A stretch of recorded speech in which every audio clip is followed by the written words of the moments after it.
Assalamualaikum warahmatullahi wabarakatuh. Saya Rina Stiorini dari kelompok 3. Di sini saya akan melanjutkan materi yang sebelumnya sudah dilanjutkan oleh rekan saya, Nadia. Nah, pada poin C adalah kebutuhan manusia terhadap agama. Kebutuhan manusia terhadap agama dapat disebabkan karena masalah prinsip dasar kebutuhan manusia. Ada beberapa faktor yang menyebabkan manusia memerlukan agama. Yang pertama, faktor kondisi manusia. Ada dua unsur, yaitu unsur jasmani dan unsur rohani. Di dalam unsur jasmani membutuhkan pemenuhan yang bersifat fisik jasmania. Kebutuhan tersebut adalah makan, minum, bekerja, istirahat yang seimbang, berolahraga, dan segala aktivitas jasmani yang dibutuhkan. Nah, sedangkan unsur rohani membutuhkan pemenuhan yang bersifat psikis atau mental rohaniyah. Kebutuhan tersebut adalah pendidikan agama, budi pekerti, kepuasan, kasih sayang, dan segala aktivitas rohani yang seimbang. Selanjutnya, faktor yang kedua adalah faktor status manusia. Status manusia adalah sebagai makhluk ciptaan Allah yang paling sempurna jika dibanding dengan makhluk lain. Allah menciptakan manusia lengkap dengan berbagai kesempurnaan, yaitu kesempurnaan akal dan pikiran, kemuliaan, dan manusia pula lah yang mempunyai kata hati.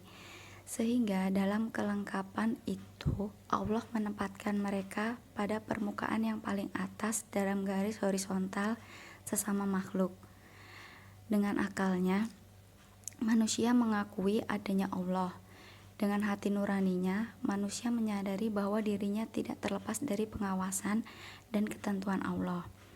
Dan dengan agamalah manusia belajar mengenal Tuhan, dan agama juga mengajarkan cara berkomunikasi dengan sesamanya, dengan kehidupannya dan lingkungannya. Yang ketiga adalah faktor struktur dasar kepribadian dalam teori psikoanalisis. Sigmund Freud membagi struktur kepribadian manusia dengan 3 bagian, yaitu pertama, aspek dasar, yaitu aspek biologis. Aspek ini merupakan sistem yang orisinal dalam kepribadian manusia yang berkembang secara alami dan menjadi bagian yang subjektif yang tidak mempunyai hubungan langsung dengan dunia objektif. Nah, yang kedua adalah aspek das-Ich, yaitu aspek psikis yang timbul karena kebutuhan organisme untuk hubungan baik dengan dunia nyata. Yang ketiga atau C adalah aspek das Über-Ich, aspek sosiologis yang mewakili nilai-nilai tradisional serta cita-cita masyarakat. Kemudian alasan yang melatar belakangi perlunya manusia terhadap agama, yaitu fitrah manusia. Fitrah manusia.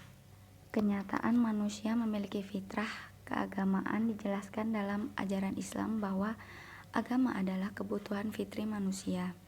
Sebelumnya manusia belum mengenal kenyataan ini. Dan di masa akhir-akhir ini muncul beberapa orang yang memerlukan dan mempopulerkannya. Fitrah keagamaan yang berada dalam diri manusia inilah yang melatar belakangi perlunya manusia terhadap agama.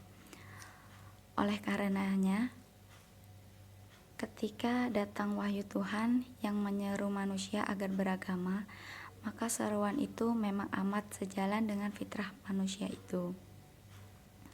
Kemudian yang poin D adalah doktrin kepercayaan agama. Menurut T. Jeremy Gunn, ada 3 segi agama yang perlu diketahui, yaitu pertama, agama sebagai kepercayaan. Agama sebagai kepercayaan menyinggung keyakinan yang orang pegang mengenai hal-hal seperti Tuhan, kebenaran, atau doktrin kepercayaan. Kepercayaan terhadap agama menekankan, contohnya, kesetiaan pada doktrin-doktrin seperti rukun Islam, karma, dharma, atau pesan sinkretis lainnya yang menurut banyak doktrin agama mendasari realitas kehidupan. Kedua, agama sebagai kepercayaan menekankan pada doktrin, sedangkan agama sebagai identitas menekankan pada afiliasi dengan kelompok. Nah, dalam hal ini, identitas agama dialami sebagai sesuatu yang berhubungan dengan keluarga, etnisitas, ras, atau kebangsaan. Jadi, orang percaya bahwa identitas agama merupakan sesuatu yang didapatkan setelah proses belajar, berdoa, atau refleksi. Ketiga, ialah agama sebagai jalan hidup atau way of life.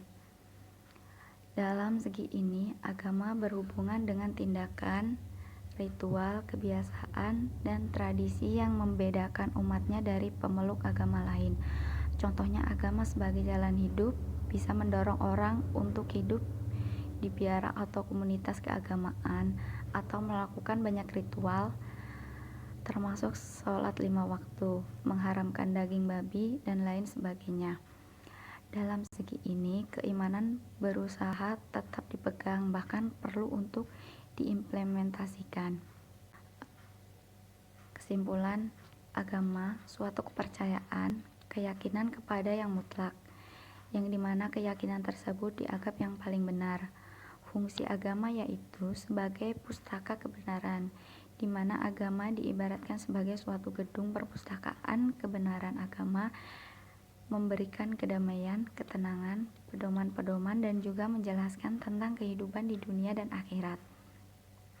Ketika manusia mengalami kesulitan hidup, musibah, dan berbagai bencana, ia mengeluh dan meminta pertolongan kepada sesuatu yang serba maha, yang dapat membebaskannya dari keadaan itu. Naluriah ini membuktikan bahwa manusia perlu beragama dan membutuhkan sang Khaliknya. Doktrin adalah ajaran tentang asas-asas suatu aliran politik, keagamaan, pendirian segolongan ahli ilmu pengetahuan.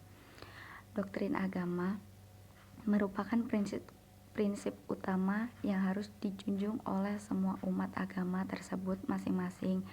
Agama memiliki doktrin yang berbeda-beda sesuai dengan Tuhan dan kitabnya. Dengan agama, kehidupan manusia akan lebih bermakna. Dengan ilmu dan agama, kehidupan akan sempurna dan bahagia. Sekian presentasi dari kelompok 3. Kurang lebihnya kami mohon maaf. Wabillahi taufik wal hidayah. Wassalamualaikum warahmatullahi wabarakatuh.